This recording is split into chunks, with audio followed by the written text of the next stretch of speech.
오늘은 저번 주 마태복음 12장에 이어서 마태복음 13장에 같이 교제하도록 하겠습니다.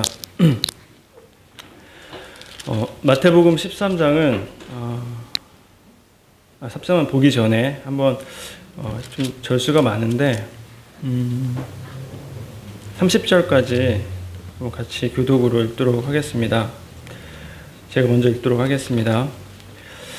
그날 예수께서 집에서 나가사 바닷가에 앉으심에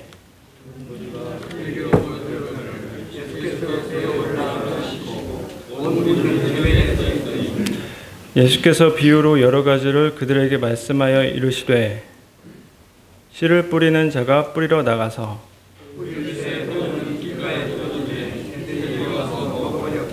더러는 흙이 얇은 돌밭에 떨어짐에 흙이 깊지 아니하므로 곧 싹이 나오나 더러는 가시떨기 위에 떨어짐에 가시가 자라서 기운을 막았고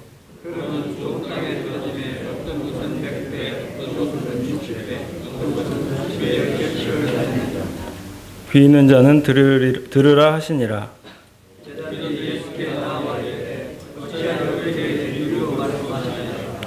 대답하여 이르시되 천국의 비밀을 아는 것이 너희에게는 허락되었으나 그들에게는 아니 되었나니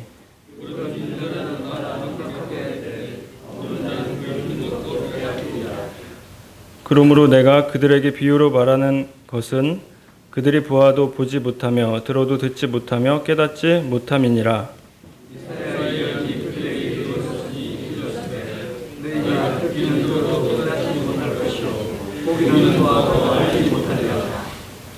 이 백성들의 마음이 완악하여져서 그 귀는 듣기에 둔하고 눈은 감았으니 이는 눈으로 보고 귀로 듣고 마음으로 깨달아 돌이켜 내게 고침을 받을까 두려워함이라 하였느니라. 내가 진실로 너희에게 이르노니 많은 선지자와 의인이 너희가 보는 것을 보고자 하여도 보지 못하였고 너희가 듣는 것을 듣고자 하여도 듣지 못하였느니라. 아무나 천국 말씀을 듣고 깨닫지 못할 때는 악한 자가 와서 그 마음에 뿌려진 것을 빼앗나니 이는 곧 길가에 뿌려진 자요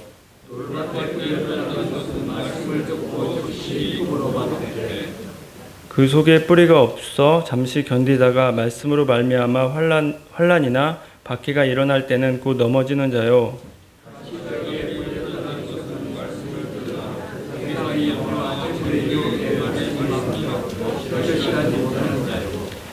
좋은 땅에 뿌려졌다는 것은 말씀을 듣고 깨닫는 자니 결실하여 어떤 것은 100배, 어떤 것은 60배, 어떤 것은 30배가 되느니라 하시니라.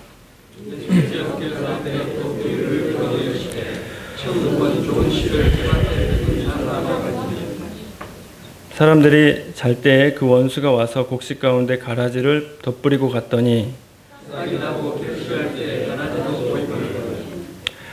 집주인의 종들이 와서 말하되 주여 밭에 좋은 씨를 뿌리지 아니하였나이까 그런데 가라지가 어디서 생겼나이까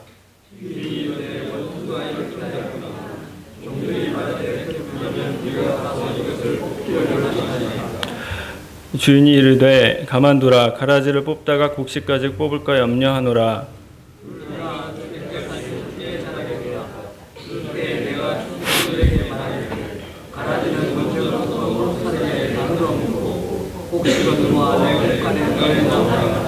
예, 감사합니다. 저희가 12장 우리 한번 말씀 하나 찾아보겠습니다. 12장 28절 후반절에 제가 읽도록 하겠습니다. 그러나 내가 하나님의 성령을 힘입어 귀신을 쫓아내는 것이면 하나님의 나라가 이미 너희에게 임하였느니라. 우리 13장 오늘 말씀을 함께 보실 텐데요. 천국에 대한 비유를 말씀해 주고 있습니다.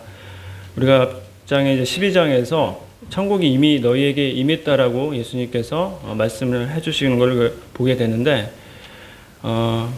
현세를 살아가면서 우리가 이 천국에 대해서 어떠한 자세로 살아가고 있는지 그리고 이미 임한 천국에 대해서 그리고 이 완성될 천국에 대해서 우리가 어떠한 자세로 현 시대를 그리고 살아야 되는지에 대해서 교훈을 받을 수 있을 것 같습니다. 먼저 네 가지, 우리 잘 아는 네 가지 씨앗에 대한 비유가 나오는데요. 개인적으로 좀 이렇게 분별하는 게 13장 같은 경우는 좀 어려웠던 것 같습니다. 읽어보면서 같이 교제를 나누겠습니다. 첫 번째로 이제 길가에 떨어진 씨에 대해서 나옵니다. 이 길가에 떨어진 씨는 이제 새들이 와서 먹었다고 이게 말을 하고 있고요. 여기에 대한 이제 설명을 18절 이후에 이제 말씀해주고 있습니다. 아무나 예수님께서 이 길가에 떨어진 씨를 이제 말씀하면서 설명을 해주시는데요. 아무나 천국 말씀을 듣고 깨닫지 못할 때 악한 자가 와서 그 마음에 뿌려진 것을 빼앗는다라고 말씀해주고 있어요. 여기서 말하는 이 악한 자는 우리가 잘 알다시피 마귀를 말합니다. 누가복음 8장 12절에는 동일한 말씀에 대해서 이렇게 말해주고 있습니다. 믿어 구원을 얻지 못하게 한다라고 말씀해주고 있어요. 즉 이 길가에 떨어진 씨는 하나님의 믿음이 없는 불신자를 사실 의미하는 것 같습니다. 구원을 얻지 못한 자를 말해주고 있습니다. 그 두 번째로는 이제 돌밭에 뿌려진 씨에 대해서 말해주고 있어요. 이 돌밭에 뿌려진 씨는 뿌리가 없어서 곧 말라버리는 그 씨에 대해서 이제 말씀해주고 있고, 거기에 대한 설명을 또 이렇게 말씀해주고 있습니다. 뿌리가 없어 잠시 견디다가 말씀으로 말미암아 환난이나 박해가 일어날 때 곧 넘어지는 자라고 말씀해주고 있습니다. 그건 또 이제 다른 말씀에는 배반하는 자라고 이렇게 표현을 하기도 하는데, 이 부분에 대해서는 이 사람이 믿는 사람인지 믿지 않는 사람에게 해당하는지에 대해서 좀 약간 혼란스러운 부분이 없지 않아 있었던 것 같습니다. 하지만 여기에 대해서는 배반한 자라고 이제 표현하는 것을 보면서 하나님 말씀을 듣고 결국에는 하나님의 제 자신의 이제 믿음에 대해서 고백을 했지만 실제적으로 이러한 환난이나 어려움들이 이게 다가올 때 하나님 말씀을 배반하는 그러한 모습들을 생각을 해볼 수 있고, 결국에 사실 이 자도 구원받지 않은 자라고 우리가 또 생각을 해볼 수 있다고 생각합니다. 그리고 세 번째로는 이제 가시떨기에 뿌려진 씨에 대해서 말씀해주고 있는데요. 여기에 대해서는 이제 가시가 자라서 기운을 막았다라고 이제 표현을 하고 있습니다. 여기에 대해서 이제 예수님께서 그들에게 이제 설명을 해주시는 부분이 뭐냐면,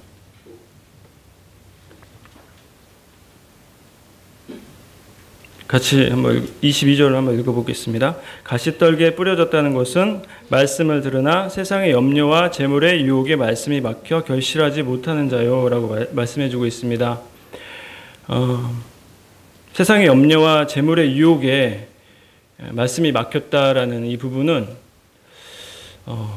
굉장히 현실적인 부분이라고 저는 느껴졌습니다. 왜냐하면 이 말씀이 사실 저한테는 많이 찔림이 됐거든요. 성도님들은 어떤지 모르겠습니다. 이 말씀을 대할 때 이건 나는 아니야 라고 확신을 갖고 말씀하실 분이 있을진데, 저는 사실 확신을 갖고 결실할 수 있다라고 자신할 수 없는 좀 말씀인 것 같다는 생각이 듭니다. 사실 제가 오늘 직장에서 저번 주에 이제 어떤 일이 터졌어요. 제가 이제 그 돈에 관련된 좀 일을 하고 있어요. 이제 전공은 사실 프로그램 쪽인데 그 업무가 관세 이제 환급이라고, 우리가 수출을 하고 우리가 수입을 하고 그 과정 가운데서 환급, 국가에서 다시 돈을 돌려주는 수출 장려 정책인데, 그걸 이제 프로그래밍해서 그걸 이제 유지하는 그런 업무를 맡고 있습니다. 그 가운데 이제 돈에 관련된 민감한 부분이라 묻혀 있었던 돈이 발견된 거예요. 그래가지고 이거를 빨리 다시 원상복구시켜서 돈을 다시 이렇게 빼내야 되는 어떤 그런 이번 주에 역할이 저에게 임무가 주어졌는데, 굉장히 압박이 좀 심했어요. 사실 돈하고 관련된 일이기 때문에 그래서 이제 미리 장로 형제님한테 이제 말씀드리고 이번 주는 좀 심지 않겠다라고 제가 좀 이렇게 말씀을 드렸습니다. 하지만 이것이 좀 저에게 시험이 됐어요. 왜냐하면 참 그럼에도 불구하고 내가 이 믿음 없이 이렇게 대응하고 있지 않는 부분이 아닌가라는 생각이 들었고, 또 이제 거기에 대해서 계속 마음이 어려웠고 그 부분에 대해서 하나님 앞에 기도했습니다. 좀 다행히도 주님께서 그 일을 저는 사실 할 수 없다고 장담을 했는데 다른 분들이 도와주셔서 그 일을 좀 이렇게 많이 해결이 됐어요. 아직 완벽히 해결된 건 아닌데 어쨌든 그 진전이 있어가지고 오늘 함께 이렇게 말씀을 나눌 수 있었던 것 같습니다. 그래서 그런 부분에 대해서 주님께서 이 부분에 대해서 염려를 주님 앞에 맡길 때 참 주님께서 생각지 못한 방법으로 또 이렇게 인도하시고 계시구나라는 생각이 들었고, 실제로 이 말씀을 대할 때 좀 감사가 됐던 부분이 있습니다. 그리고 이제 네 번째로 우리가 보시면 좋은 땅에 뿌려진 씨에 대해서 이제 말씀해주고 있어요. 여기서 보시면 이제 8절에 보면 더러는 좋은 땅에 떨어짐에 어떤 것은 100배, 어떤 것은 60배, 어떤 것은 30배의 결실을 하였느니라. 여기에 대해서 이제 해설을 해주시는데 23절에 보시면 좋은 땅에 뿌려졌다는 것은 말씀을 듣고 깨닫는 자니 결실하여 어떤 것은 100배, 어떤 것은 60배, 어떤 것은 30배가 되느니라 하시니라. 누가복음 8장 15절 함께 찾아보겠습니다. 누가복음 8장 15절입니다.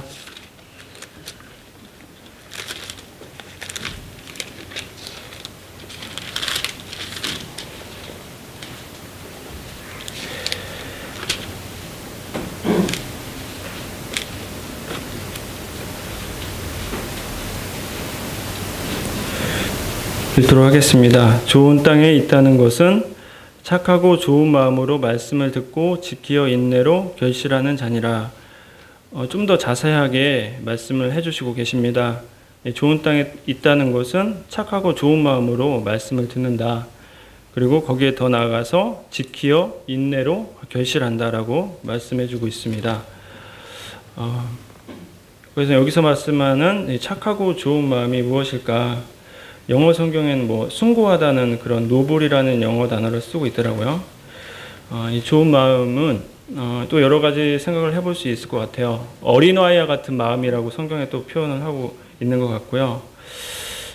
또 어떤 순전한 그런 마음들이 아닌가라는 생각을 해봤습니다. 그래서 우리가 주님의 말씀을 참 대할 때 어떠한 참 마음으로 대하고 있는지 그 태도에 대한 부분도 우리가 좀 생각을 해볼 수 있다고 생각합니다.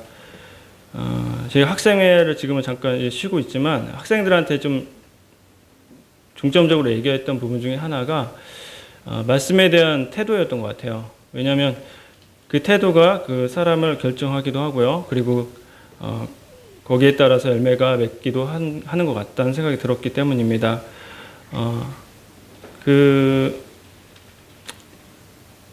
그래서 그런 부분에 있어서 좀 이제 앞자리에 앉아라, 좌석을 앞자리에 앉았으면 좋겠다라고 제 개인적으로 그렇게 좀 학생들한테 얘기했던 부분도 있었던 것 같습니다. 그래서 우리가 말씀에 대한 태도가 참 중요하구나라는 생각을 해보게 됐고요. 또 말씀을 지키어 인내로 결실한다라는 표현을 썼는데 그걸 듣고 그치는 것이 아니라 지킨다, 말씀을 지킨다. 어떤 행위적인 힘써야 될 부분에 대해서 우리가 생각을 해볼 수 있고 또 인내로 결실한다. 인내에 대해서 또 생각을 해볼 수 있을 것 같습니다. 이 인내는 또 굉장한 절제가 요구되고 또 힘써야 되는 부분들이 분명히 있다는 것입니다. 그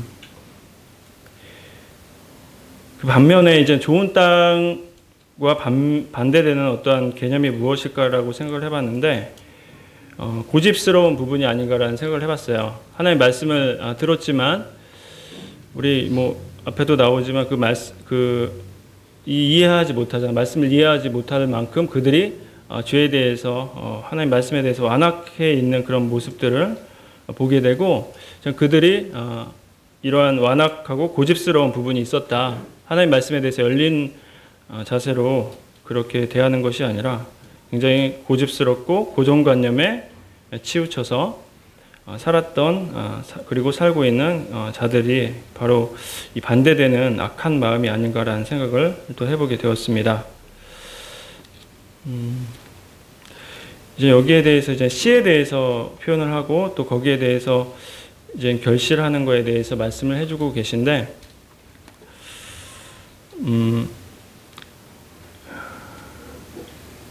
우리가 이제 저는 시골에서 자랐기 때문에 거기에 그 농사를 이제 지으면 이제 그 농작물이 자라게 되는데, 그 농부들은 사실 그 열매들을 맺기 하기 위해서 최선을 다하죠.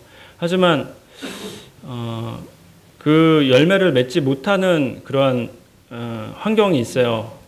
보통 이제 하우스 같은 경우는 앞쪽에 이제 문을 열고 닫는 그런 앞문이 있는데, 그쪽에 이제 바람이 많이 들어가기 때문에 열매가 굉장히 빈약하고 작아요.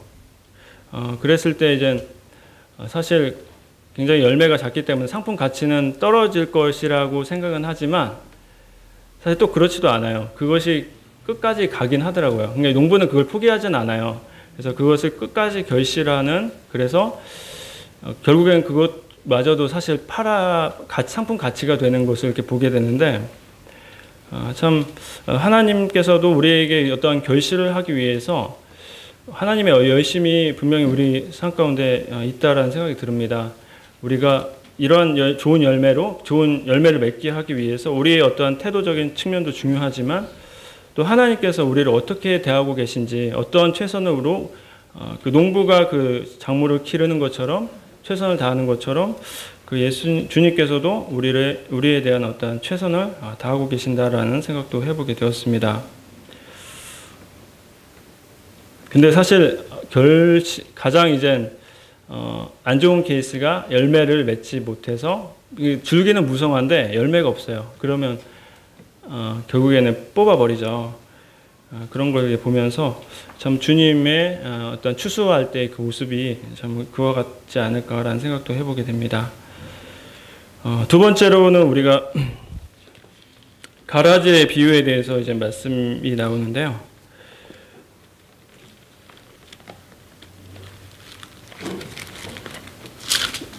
(24절)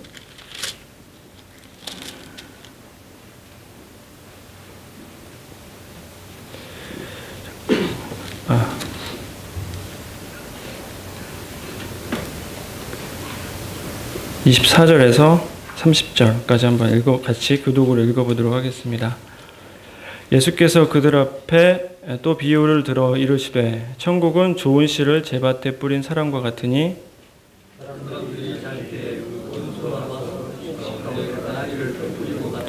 싹이 나고 결실할 때 가라지도 보이거늘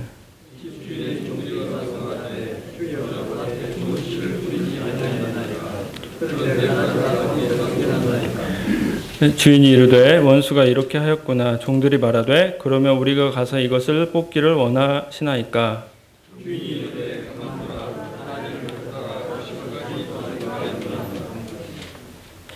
둘 다 추수 때까지 함께 자라게 두라. 추수 때에 내가 추수꾼들에게 말하기를 가라지는 먼저 거두어 불사르게 단으로 묶고 곡식은 모아 내 곡간에 넣으라 하리라. 여기서는 이제 가라지의 비유에 대해서 이제 말씀을 해주고 계십니다. 우리가 이제 그 벼를 심잖아요. 벼를 우리가 종종 이제 어렸을 때 많이 봤는데, 벼를 키우면 그 농부는 이제 거기에 대해서 종종 풀도 같이 뽑잖아요. 그 장면이 좀 연상이 됐고, 그러면서 이제 사실 농부는 그걸 뽑죠. 근데 뽑으면서 이제 농부는 그걸 뽑지만 그걸 뽑으려 하는 사람들이 종종 이제 뭐 젊은 사람이나 농사를 잘 모르는 사람들이 그걸 뽑으려 하면 좀 말리기도 하죠. 왜냐하면 그 벼를 망칠 수도 있기 때문에 그렇습니다. 근데 그런 좀 장면이 생각이 났고, 이제는 여기서 이제 말하는 것은 좋은 씨는 바로 이제 거듭난 자다라고 이제 우리가 분별을 할 수 있습니다. 그리고 이제 그 거듭나는 것이 어떻게 가능한가? 우리가 요한복음 3장 5절을 찾아보겠습니다. 요한복음 3장 5절.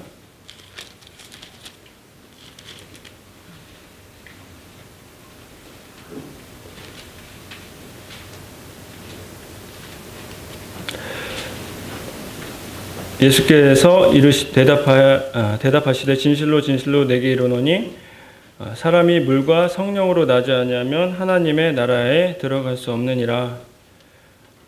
물과 성령으로 나지 아니하면 하나님 나라에 들어갈 수 없다. 여기서 말하는 이제 물은 우리가 잘 알다시피 말씀을 이제 말씀해주고 있습니다. 베드로전서 1장 23절도 한번 찾아보겠습니다.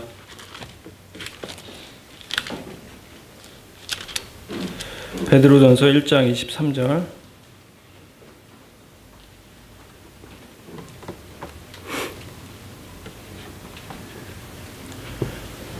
너희가 거듭난 것은 썩어질 씨로 된 것이 아니요 썩지 아니할 씨로 된 것이니 살아있고 항상 있는 하나님의 말씀으로 되었느니라.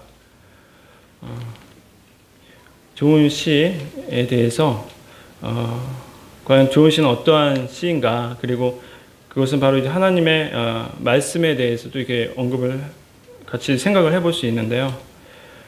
거기에 대해서 이제 좋은 씨를 뿌리는 자는 바로 예수님을 말하고 있고, 좋은 씨는 천국의 아들들, 곧 의인에 대해서 이제 말씀해주고 있고요. 그리고 반면에 이제 가라지는 악한 자의 아들들이라고 표현을 하고 있고, 불신자라고 우리가 분별하고 있습니다. 그리고 가라지를 뿌리는 자는 바로 사탄, 마귀, 원수라고 표현을 하고 있고, 추수 때는 이제 세상 끝, 주님이 재림하실 그때를 이제 우리가 분별을 하고 있습니다. 이 가라지에 대해서 좀 생각을 해보겠습니다. 성경에서는 거짓 선지자, 서기관, 바리새인들에 대해서 예수님께서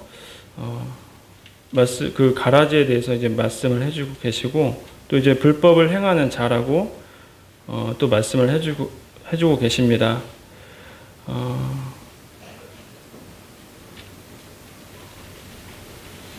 여기에 대해서 이제 가라지가 문제는 뭐냐면, 곡식과 참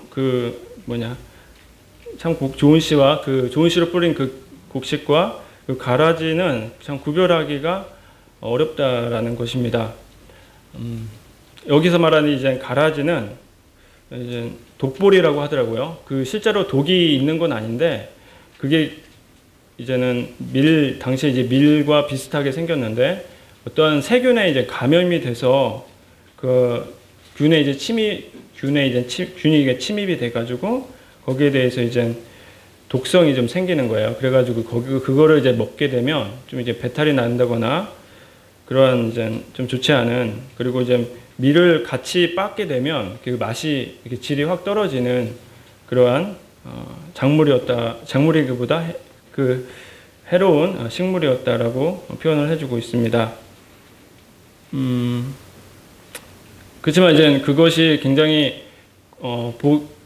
비슷하기 때문에 보기는 굉장히 같이 분별하기는 굉장히 어렵다라고 하고 있고, 그 추수 때 그걸 좀 알 수 있대요. 밀을 이렇게 털면 잘 털리는데, 이 가라지 같은 경우는 이렇게 잘 털리진 않는데요. 그래가지고 거기에 대해서 이제 좀 이렇게 나눌 수는 있다고 이렇게 하더라고요. 근데 이제 곡식과 이제 가라지는 잘 구별되지 않으므로, 우리가 성경에서 말하는 거짓 선지자나 교사, 그런 부분에 있어서 교회 안에서 다 이루어지는 어떤 모습들이잖아요, 사실 어떻게 보면. 그래서 그런 거에 대해서 참 경계하고 있고, 또 스스로 좀 조심해야 될 우리가 될 부분이 아닌가라는 생각을 듭니다. 또 안타까운 것은 그들 가라지로 살고 있는 그들이 어떻게 보면 스스로가 어떤 마귀에 속고 있는, 스스로가 잘못된지 모르는 거예요. 그거만큼 위험한 게 없는데, 그러한 어떤 모습이 바로 가라지라고 생각이 됩니다.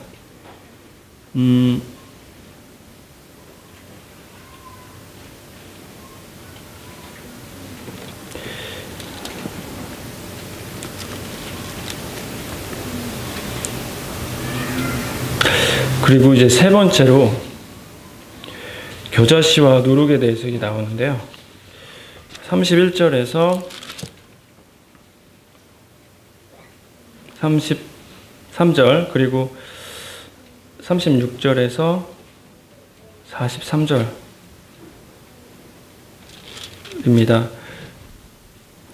제가 읽도록 하겠습니다. 또 비유를 들어 31절입니다. 또 비유를 들어 이르시되 천국은 마치 사람이 자기 밭에 갖다 심은 겨자씨 한 알 같으니 이는 모든 씨보다 작은 것이로되 자란 후에는 풀보다 커서 나무가 되매 공중의 새들이 와서 그 가지에 깃들이느니라. 또 비유로 말씀하시되 천국은 마치 여자가 가루 서말 속에 갖다 넣어 전부 부풀게 한 누룩과 같으니라. 36절 이후의 말씀 읽도록 하겠습니다. 이에 예수께서 무리를 떠나사 집에 들어가시니 제자들에게 나와 이르되 밭의 가라지 비유를 우리에게 설명하여 주소서. 대답하여 이르시되 좋은 씨를 뿌리는 이는 인자요 밭은 세상이요 좋은 씨는 천국의 아들들이요 가라지는 악한 자의 아들들이요 가라지를 뿌린 자는 마귀요 추수 때는 세상 끝이요 수수꾼은 천사들이니 그런즉 가라지를 거두어 불에 사르는 것 같이 세상 끝도 그러하리라. 인자가 그 천사들을 보내리니 그들이 그 나라에서 모든 것을 넘어지게 하는 것과 또 불법을 행하는 자들을 거두어내어 풀무불에 던져 넣으리니 거기서 울며 이를 갈게 되리라. 그때 의인들은 자기 아버지 나라에서 해와 같이 빛나리라. 귀 있는 자는 들으라. 사실 좀 중복되는 그 말씀드렸는데요. 겨자씨와 누룩에 대해서 비유가 나오는데 이 비유는 사실 좀 어렵더라고요. 그래서 좀 찾아봤는데 이게 사실 굉장히 딱 단순하게 보면 어떠한 큰 성장, 작은 거에서 어떤 큰 거로의 어떤 성장, 외적인 성장, 어떤 내적인 성장이라고도 이게 표현을 하고 있는데 이 겨자씨에 대해서 반대로 이제 긍정적인 부분은 이제 그런 좋은 성장, 교회의 어떤 성장, 그리고 뭐 또 그런 성장인데 반면에 이제 안 좋은 부정적인 의미도 갖고 있더라고요. 그래서 여기에서 이제 말하는 어떤 겨자씨 그 씨에 아예 곁드는 그러한 새들이 어떤 성경에서는 새들에 대해서 부정적인 의미로 많이 사용을 했대요. 계시록에서도 이제 그 새들에 대해서 이제 표현을 하고 있는데 그런 분별을 가지고 어떤 잘못된 성장, 어떤 교회의 잘못된 성장을 이렇게 표현을 하고 있다라고도 이제 얘기를 하고 있고 누룩도 이제 비슷한 의미에서 긍정적인 어떤 분별과 또 부정적인 분별이 있습니다. 이 분별에 대해서 연관선상에서 보면 어떻게 보면 좀 이제 부정적인 의미도 맞다고는 생각이 되는데 사실 제 개인적으로는 분별하는 부분이 어렵기 때문에 이러한 분별이 있다라고 정도만 또 저 개인적으로 알고 넘어가도록 하겠습니다. 그리고 이 뒤에 이제 가라지의 비유를 아까 말씀한 그 가라지의 비유에 대해서 또 예수님께서 또 자세히 또 설명을 해주시는 걸 보게 됩니다. 마지막에 43절에 이제 보시면 42절부터 풀무불에 던져 넣으리니 거기서 울며 이를 갈게 되리라. 그때 의인들은 자기 아버지 나라에서 해와 같이 빛나리라. 귀 있는 자는 들으라. 가라지, 그러니까 주님을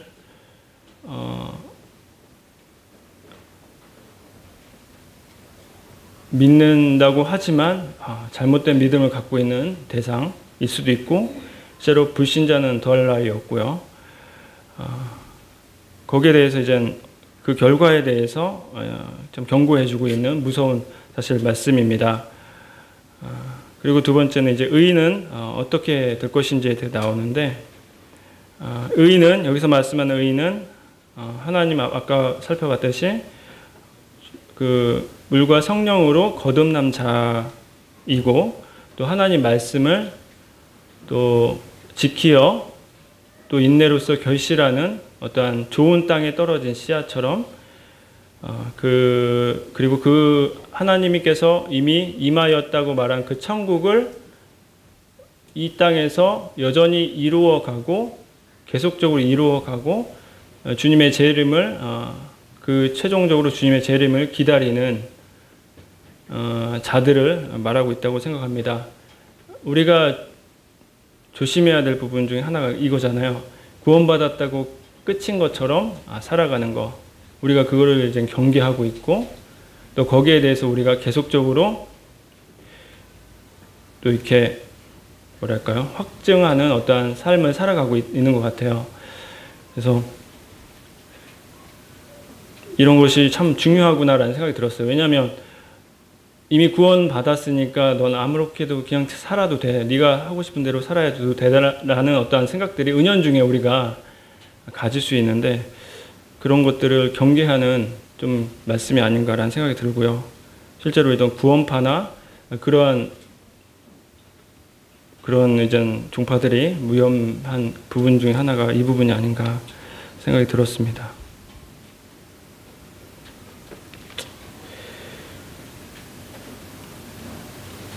그 다음에 이제 또 천국에 대해서 계속 연장선상에서 예수님께서 말씀을 해주고 계십니다.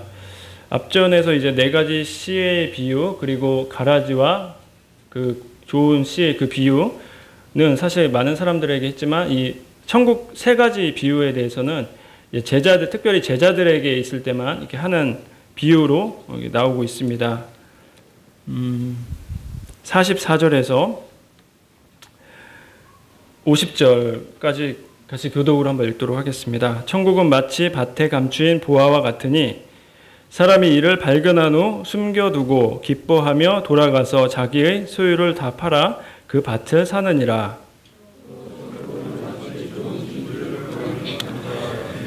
극히 값진 진주 하나를 발견함에 가서 자기의 소유를 다 팔아 그 진주를 사느니라.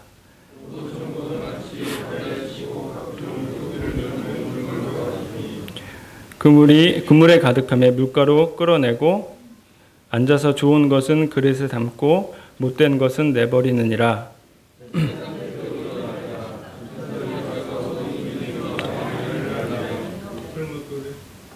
풀무불에 던져 넣으리니 거기서 울며 이를 갈리라. 계속적으로 이제 비슷한 좀 이렇게 유형의 어떤 모습 그 비유를 이렇게 드는 것 같습니다. 여기서 이제 우리가 일반적으로 우리가 해석하는 부분 중에 하나는 이 보화에 대해서 어떤 천국에 대해서 일반적으로 우리가 분별을 하는데 또 다른 이제 분별이 있다고 합니다. 그래서 그게 뭐 이스라엘이라고 이제 하는데 그 예수님께서 그 특별히 이스라엘을 택하시고 하나님께서 그 이스라엘을 택하시고 또 그 나라를 위해서 어떻게 보면 모든 이방인뿐만 아니라 이스라엘뿐만 아니라 모든 이방인에게 예수님께서 구원을 주시기 위해서 십자가를 지셨는데 특별히 지금도 이스라엘을 역사를 통해서 우리가 예수님의 특별한 어떤 계획이 있음을 우리가 이렇게 보게 되는데 로마서 11장 25절에서 26절은 이렇게 말해주고 있어요. 형제들아 너희가 스스로 지혜 있다 하면서 이 신비를 너희가 모르기를 내가 원하지 아니하노니 이 신비는 이방인의 충만한 수가 들어오기까지 이스라엘의 덜어는 우둔하게 된 것이라.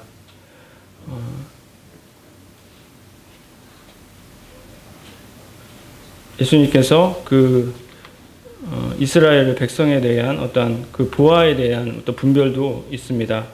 그리고 두 번째로 이제 값진 진주인데 이것도 이제 동일하게 천국에 대해서 일반적으로 우리가 생각할 수 있는 천국에 대해서 분별을 하는 부분이 있고요. 그 다음에 두 번째로는 이 장사꾼은 바로 예수님이고 이 진주는 바로 교회다라고 이제 분별을 하시는 분이 있습니다.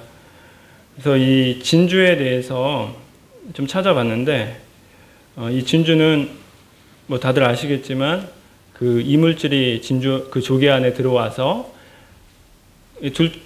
들어왔을 때 이 조개의 반응은 두 가지래요.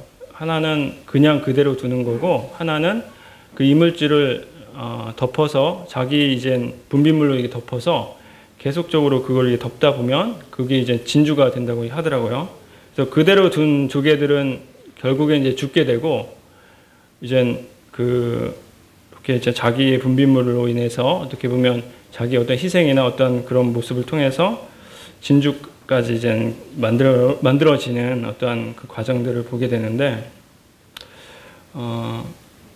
성경에서는 그 예수님께서 자기의 어떤 생명을 팔아서 그 죽으심을 통해서 기회를 사셨다고 표현을 하고 있고요. 에베소서에서는 남편들에게 이렇게 말을 해주고 있습니다. 남편들아 아내 사랑하기를 그리스도께서 교회를 사랑하시고 그 교회를 위하여 자신을 주신같이 하라. 고린도후서 8장 9절에서는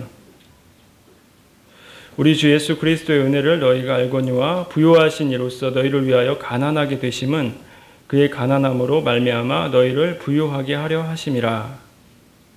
빌립보서 2장 5절에서는 오히려 자기를 비워 종의 형체를 가지사 사람들과 같이 되셨고 사람의 모양으로 나타나사 자기를 낮추시고 죽기까지 복종하셨으니 곧 십자가에 죽으심이라. 주님께서 자기의 희생을 통해서 그 교회를 사셨다라는 부분에 있어서 이 진주가 바로 그 교회를 의미한다고 또 분별을 합니다. 이 교회를 섬긴다는 것은 굉장히 어떻게 보면 예수님처럼 고난을 받는 것이라고 우리가 볼 수 있습니다. 이 고난을 받는 유형들이 좀 많이 있죠. 몇 가지가 있는데 대표적으로 교회 안에서 이 고난을 받는 것이 무엇일까라는 생각을 해보면 좀 이렇게 오해를 받기도 하는 것 같아요. 오해를 받기도 하고 또 때로는 비난도 받을 수 있다고 생각합니다. 또 자기의 시간과 사실 물질을 들여야 되기 때문에 이것은 사실 육체적인 어떤 어려움들도 우리가 야기시키기도 합니다. 이 부분에 대해서 성경에서 또 이제 이렇게 말을 해주고 있어요. 힘을 다하여 수고하노라. 사도 바울이 이렇게 말을 해주고 계십니다. 우리가 이제 교회를 섬기는 것이 사실 결코 쉬운 것만은 아닌 것 같아요. 하지만 그만한 가치가 있기 때문에 우리 주님께서 교회를 위해서 어떤 사랑을 베푸셨는지 우리가 생각을 해보게 되면 우리가 그것을 인내로서 아까 처음에 말씀한 대로 결실하는, 좋은 시로 결실하는 우리의 참 모습이 되지 않을까라는 생각을 해보게 됩니다. 이 교회를 섬기는 것은 사실 아주 작은 것부터 우리가 시작을 해야 된다고 우리가 배웠죠. 그래서 저도 처음에 제가 이제 군산에서 이제 처음 학창 시절에 부여에서 사실 구원을 받고 군산에서 학창 시절 사실 신앙생활을 어떻게 보면 시작한 건데 그곳에서 몇몇 형제들과 함께 교회 화장실도 청소를 하고 또 그런 모습들을 봤어요. 제가 보고 또 같이 흉내로 내고 또 그렇게 지냈던 것 같아요. 그것이 참 훗날 이렇게 생각을 해보면 참 감사가 되고 우리 이제 학생들이 이제 종종 우리 학생들 좀 이렇게 좀 많잖아요. 많다 보니까 분담해서 잘 일들을 이렇게 많이 감당을 하는데 가장 이제 학생들이 꺼려하는 게 화장실 청소예요. 그래서 언제 바꿔주냐고 맨날 이렇게 투덜투덜 내기도 하고 하는데 그게 가장 값지고 귀한 거라고 이제 종종 얘기도 하는데 참 그런 것 같습니다. 참 누가 이것이 자의로 하든 타의로 하든 그것에 이제 가치를 부여하고 또 거기에 순종한다면 분명히 주님께서 작은 것도 맡긴 거에 충성하게 된다면 큰 것도 맡기신다고 또 그렇게 하실 거라고 생각이 됩니다. 세 번째 이제 그물의 비유가 나오는데 여기서도 이제 동일하게 좋은 물고기와 못된 물고기를 어떻게 주님께서 대하고 계신지 말해주고 있고요. 49절에 이제 보시면 세상 끝에도 이러하리라. 천사들이 와서 의인 중에서 악인을 갈라낸다. 그러니까 악인 중에서 악인을 갈라내는 게 아니라 여기서 보시면 의인 중에서 악인을 갈라낸다라는 표현이 있는데 이게 참 어떻게 보면 두려운 말씀이기도 한 것 같아요.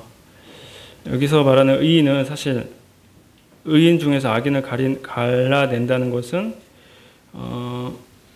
교회 안에서도 같이 이제 우리가 포함된다는 것 같아요. 우리가 믿지 않은 자, 뭐 우리가 분명히 분별되는 건 세상 사람들과 우리 교인들과 이렇게 분별을 하기도 하는데, 또 한편 좀 더 나아가서 교회 안에서도 우리가 경계해야 될 부분 중에 하나다라고 생각하고, 또 이 부분은 개인적으로도 우리가 계속적으로 앞전에서 말씀했듯이 자신을 구원에 대한 어떠한 부분에 대해서 확증하고 또 점검하고, 그런 자세가 참 필요하지 않나라는 생각이 듭니다.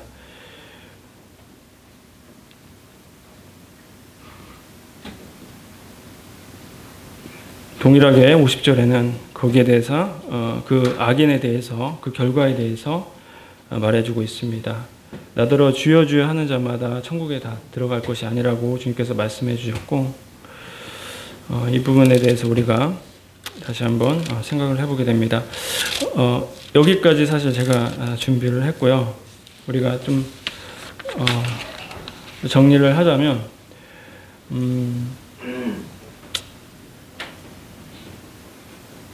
사실 이 천국에 대해서 그 윌리엄 맥도날드 형제님께서 5가지로 이렇게 구별을 해 두셨습니다. 첫 번째는 구약의 천국의 예언이다. 다니엘서 7장에 나오는데, 그 메시아의 천국, 인자 같은 이가 하늘 구름을 타고 와서, 그 부분에 대해서 이제 마태복음에도 이제 나오는데, 그 구약의 천국의 예언이다라고 말해주고 있고, 두 번째는 침례 요한이 천국이 가까이 왔다라고 이제 말씀을 했고요.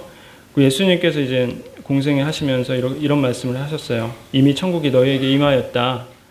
사실 예수님께서 오시고 그 천국이 우리 가운데 임하였고, 그리고 그 임한 상태에서 우리가 이 13장을 통해서 우리가 어떻게 그 천국을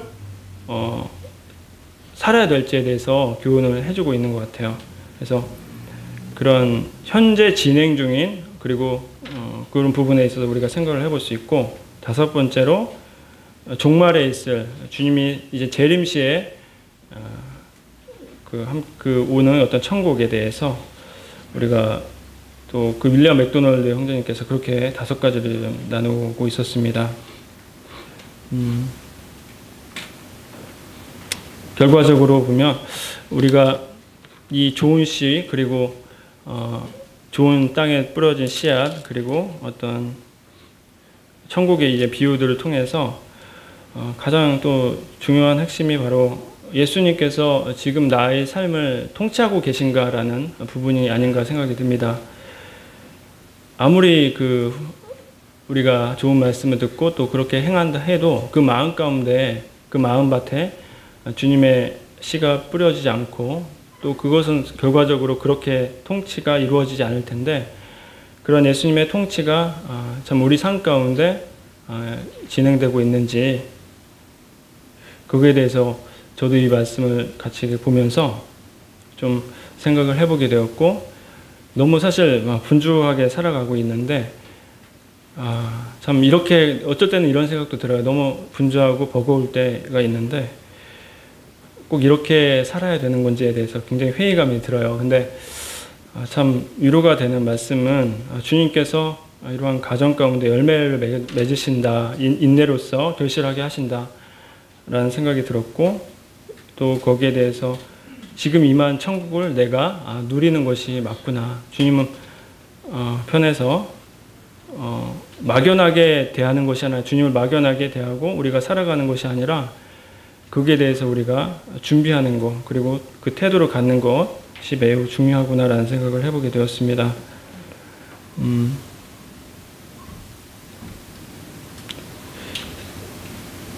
여기까지 말씀을 준비했고요.